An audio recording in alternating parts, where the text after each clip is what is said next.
Salam sejahtera bersama saya Nixon Nyambar dalam Awani Borneo. Ini tumpuan kita untuk malam ini.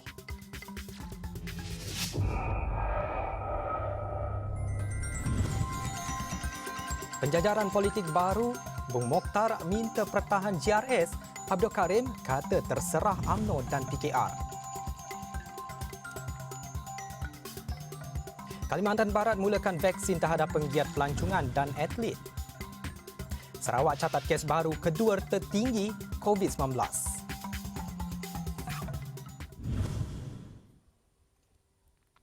Ini perkembangan COVID-19 hari ini. Sarawak merekodkan 225 kes baru pada Rabu, yang kedua tertinggi selepas Selangor.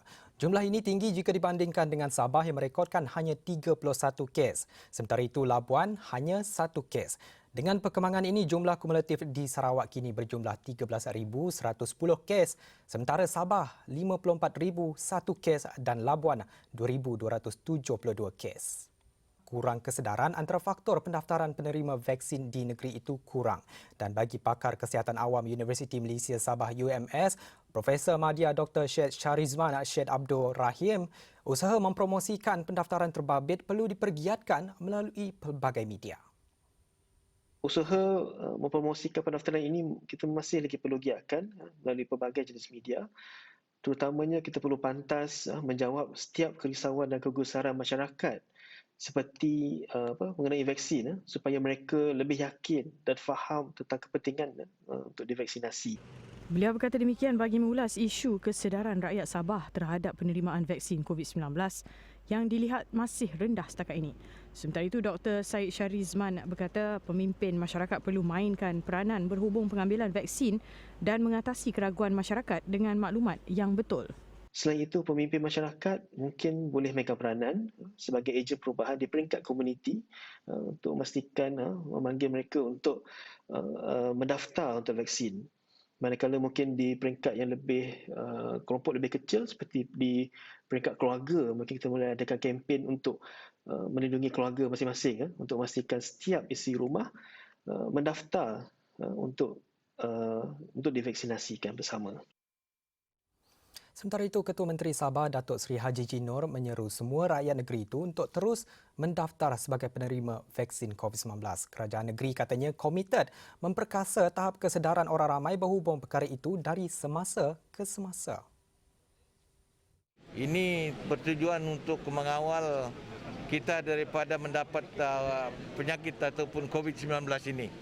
Saya yakin mereka dalam proses untuk mendaftar kerana al-maklumlah di Sabah ini besar dan bekalan ubat pun belum lagi menyeluruh.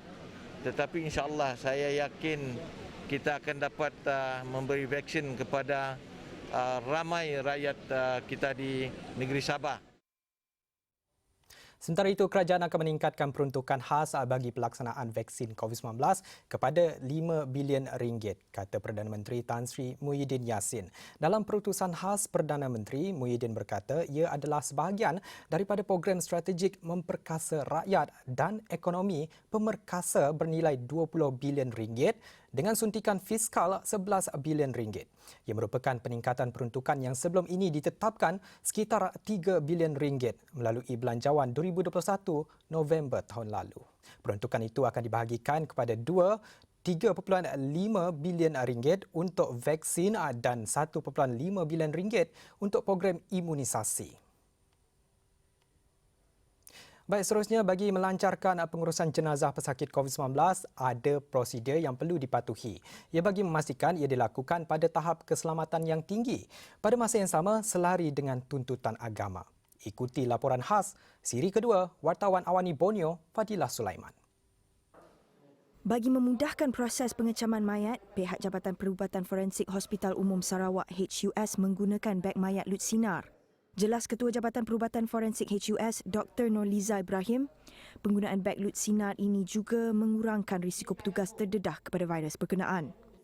Penggunaan beg mayat Lutsinar ini sejak beberapa tahun yang lalu bagi kes-kes kematian penyakit berjangkit sememangnya memudahkan serta menjamin keselamatan waris serta petugas kesihatan ketika proses pengecaman dibuat sejurus sebelum mayat yang dijangkiti COVID-19 diserahkan bagi urusan pengurusan kematian. Pihaknya juga telah membuat perancangan terperinci melibatkan kerjasama beberapa pihak bagi membolehkan pengurusan jenazah tidak bercanggah tuntutan agama. Untuk Hospital Umum Sarawak khasnya, setelah merujuk kepada pihak berwajib agama Islam, jenazah diletakkan ke dalam suatu keranda khas bagi membolehkan jenazah dalam keadaan mengiring menghadap kiblat ketika diturunkan ke liang lahat. Ia mengurangkan keperluan manipulasi jenazah di dalam liang lahat yang boleh meningkatkan risiko keselamatan dan kesihatan bagi petugas di lapangan. Baik, sebentar tadi saya baru sahaja diterangkan oleh Encik Abdul Rahim mengenai pengurusan jenazah Muslim menggunakan keranda yang direka khas, iaitu dengan secara mengiring. Dan sebelum dilakukan pelaksanaannya, dipastikan dahulu pemeriksaan keranda ini sesuai dilakukan sebelum diteruskan. Menurut Dr. Noliza, kadar kematian pesakit COVID-19 kebangsaan hanya sekitar 0.38 berbanding 2 ke 3% di peringkat global. Namun itu tidak bermakna kita sudah berada di zon selesa. Imunisasi merupakan senjata yang terbaik wujud ketika ini dalam mengekang penularan wabak COVID-19. Jangan biarkan diri kita atau keluarga kita tidak dapat mengiringi jenazah ke kuburan untuk mengucapkan salam perpisahan terakhir. Seterusnya, pihak berkuasa Kalimantan Barat sedang meneliti varian COVID-19 yang ada di wilayah itu bagi memastikan tiada varian B117 dari United Kingdom. Untuk itu, 16 sampel termasuk 5 sampel dari sempadan Malaysia Indonesia telah dihantar ke Global Initiative on Sharing All Influenza Data GSID untuk penelitian. Kebimbangan berlaku kerana mutasi varian B117 lebih mudah menjangkiti berbanding varian lain, katanya memetik antara .news. Bagaimanapun, Ketua Pengkaji Turutan Genom SARS-CoV-2 Kalimantan Barat, Andriani berkata, varian tersebut masih belum dikesan di wilayah itu. Selain itu, Andriani berkata pihaknya juga sedang melakukan kajian terhadap 25 sampel positif COVID-19 melibatkan pekerja warga Indonesia yang bekerja di Malaysia. Ini bagi memastikan kesemua 25 sampel tersebut juga bebas daripada varian B117.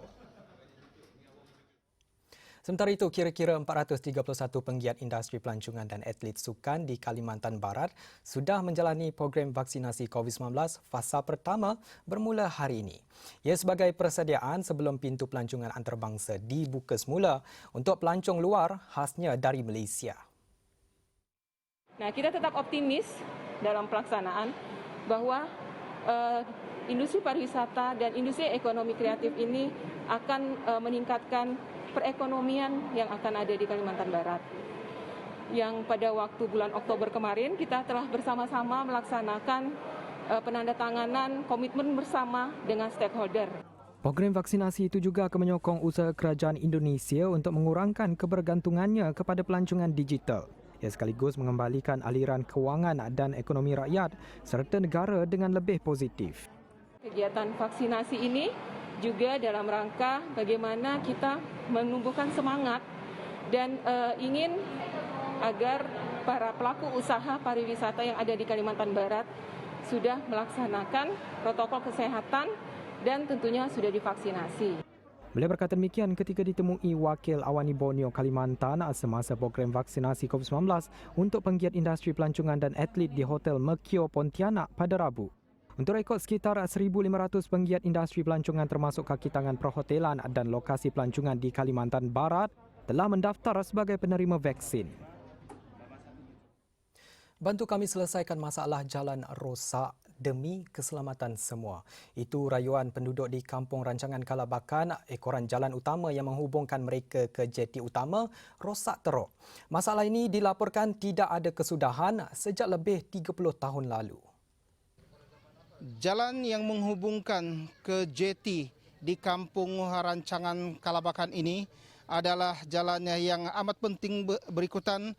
Jalan ini menjadi perhubungan yang penting bagi penduduk kampung menaikkan hasil tani dan juga hasil laut dari jeti dan melalui jalan ini untuk masuk dan keluar ke jeti ini. Namun lebih kurang 1,000 penduduk yang terdiri daripada nelayan dan petani menghadapi kesukaran memandangkan jalan yang sangat teruk, dan pihak penduduk kampung berharap agar pihak kerajaan akan bertindak segera membantu mereka memperbaiki menaik taraf jalan ini.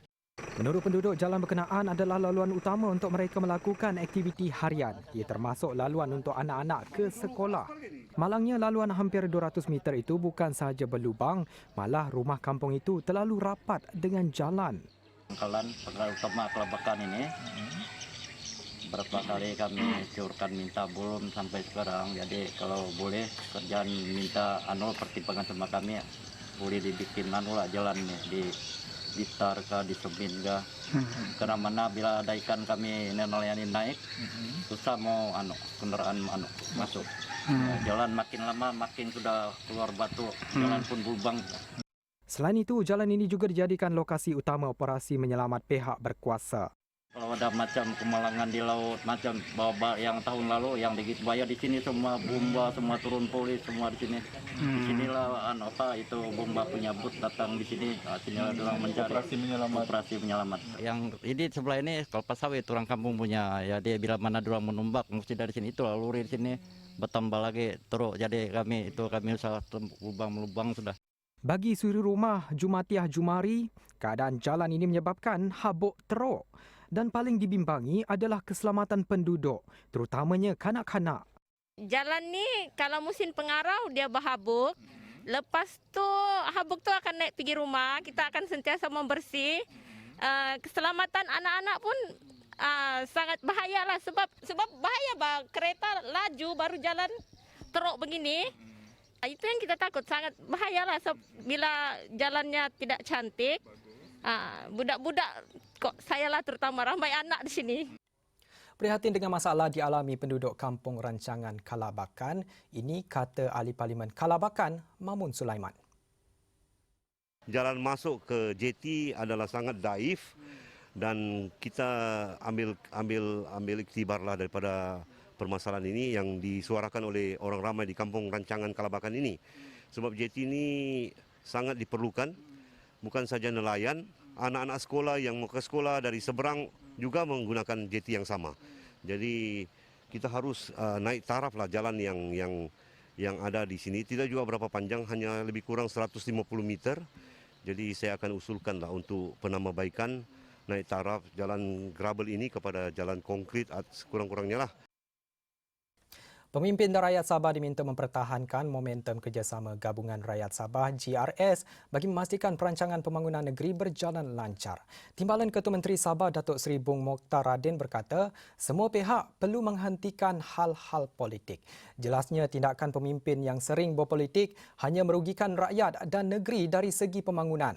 Tambah Bung, kerajaan GRS mempunyai rancangan termasuk Pelan Pembangunan Sabah Maju Jaya, Pelan SMJ 2021-2025. Ia bagi terus memacu ekonomi negeri dan sosioekonomi rakyat. Dan ini pula reaksi Naib Presiden Parti Pesaka Bumiputera Bersatu PBB, Dato' Abdul Karim Ramanamzah. Kawan boleh menjadi lawan, lawan pula menjadi kawan. Memang kalau kita nak fikir pada masa ini, UMNO bergabung dengan dengan PKR ataupun UMNO bergabung dengan DAP, mungkin susah kita nak menerima lah. Tapi terpulang kepada pucuk pimpinan UMNO. Harapan saya lah kepada pucuk pimpinan UMNO, lihatkan perkara ini secara holistik. Baik, sekian siaran Awani Borneo untuk malam ini. Saya Niki Senyambar. Salam hormat.